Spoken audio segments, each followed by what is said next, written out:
It's day 15. A lorry pulls into sight here in Kisumu, carrying 70 precast concrete panels that traveled all the way from Kingdom Precast in Ruaka. Each panel is 2.7 meters high, that's about 9 feet, and it's also 90 millimeters thick and 600 millimeters wide. And in 3 days, these panels will be the walls of this house. So let me walk you through exactly how that happens, because if you've only ever seen stone and mortar going up, one course at a time, this is going to look strange at first. The first job is offloading. The panels come off the lorry and get stacked flat on the ground, as close as possible to where the first wall will start. And that placement matters, because every one of these panels gets carried by hand. So if the stack is sitting on the wrong side of the plot, your team spends the whole morning walking the panels around instead of putting them up. Now, where do you start? You start at a corner, because a corner gives you two directions to work from. If you start in the middle of a long wall, you have nothing holding you square.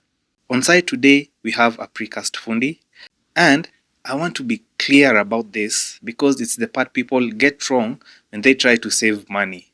This is not a job for any mason who has laid stone before. A precast fundi has done this enough times to know how the panels behave, how they interlock, where a wall will pull out of line before it actually does. With him is a team of workers whose job is to lift and steady each panel as he sets it. Before a single panel goes up, the setting out happens. A string line is pulled tight along the base where the wall will run, and a plumb line is prepared for checking that each panel is standing dead upright. That's the whole discipline of precast. The string line keeps the wall straight along the ground. The plumb line keeps it straight going up. Then comes the first panel, and this one you cannot rush, because precast panels interlock. Each panel slides into the one before it through a groove running down its edge, which means whatever the first panel does, the rest will copy. If the first panel leans slightly, panel number 9 leans more. If it sits a few millimeters off the line, by the time you reach the end of that wall, you're out by a whole lot. And you can't correct it later with a bit more mortar the way you would with Ndarugo. So the fundi takes his time here, checks the string line, checks the plumb, adjusts, checks again. Once he's satisfied, the panel gets locked in place. Timber props are nailed to it, angled down to the ground, so the panel stands on its own without any man holding it. You can see them on the walls, those diagonal poles nailed on each side of the panels. They are temporary, they come off later, but right now, they are the only thing keeping that panel exactly where the fundi put it. And then the rhythm starts. The next panel is lifted, brought to the wall, and slid down into the groove of the one already standing. Plumb line on it, string line at the bottom, then you prop it. Next panel. Lift, slide, plumb, string, prop. Over and over around the whole house. It looks repetitive because it is repetitive. That's exactly why it is fast. But a house isn't a solid ring of concrete. You need windows, you need doors. So a big part of precast walling is cutting. The panels are cut using a diamond blade fitted to a grinder. And these cuts follow the architectural drawing, the exact window positions, the exact heights, and the window design the client has chosen. The cut panels then go up in the same sequence as the full ones, and the wall continues around. Now, this house is a bungalow, nothing sitting on top of these walls except the roof and parapet walls.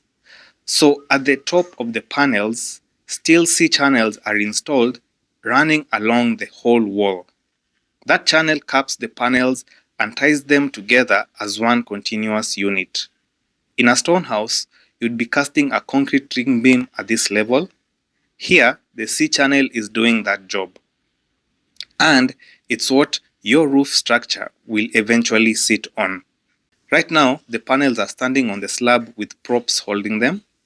What locks them permanently comes later. That's the internal floor screed poured inside against the base of the panels, and the exterior plaster at the foundation level wrapping the outside. Between those two, the walls are bonded to the foundation and the house becomes one structure. Until then, those props stay exactly where they are. We expect the whole walling to take 3 days.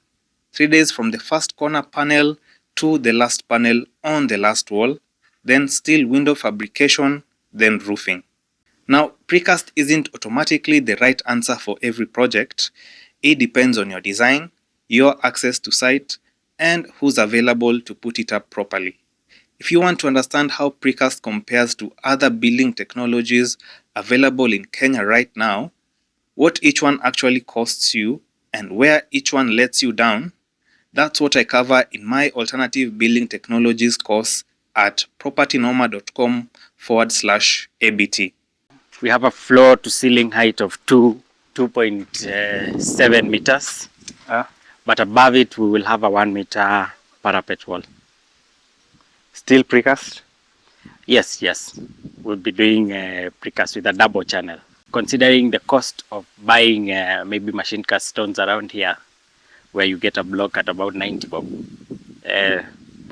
overall precast will still be cheaper. Okay. Yeah. So where you are standing now, this is the lounge. Yes, this is the lounge. It's a good sized lounge. The big window on this side. The lounge is open to the dining area. Yeah. The dining area is open to the kitchen. Here we'll have an open plan kitchen with a breakfast area around this place. We'll have a fridge area. We'll have the cooker on this side and the sink on this side. We have a window here. Outside there's a small porch, a small kitchen porch. We also have a pantry, which is yet to be walled off. We also have a corridor on this side that leads to the master bedroom and the pet room.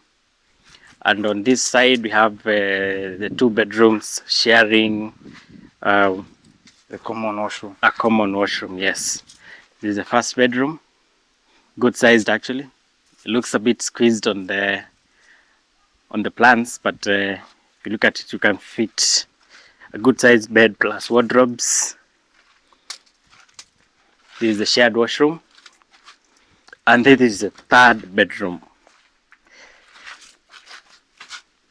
This is like a 10 by 10 bedroom, or maybe say a 3 meter by 3 meter. Okay. Yeah. I did a tour showing this design. Yeah. And people have really appreciated the design. Yeah. So I'm sure they have an understanding of this project. Exactly. Yeah. I've seen the video. So yeah, it's coming up quite nicely. I mean, 3 days walling, tops 3 days. It's a big step, because considering we're not plastering this outside, inside, the walls will just be skimmed. Of course, there's a bit of closing up the joints, but we will be doing the Sikaflex into the joints before we do the final skimming. Okay. Yeah. So guys, that's day 17.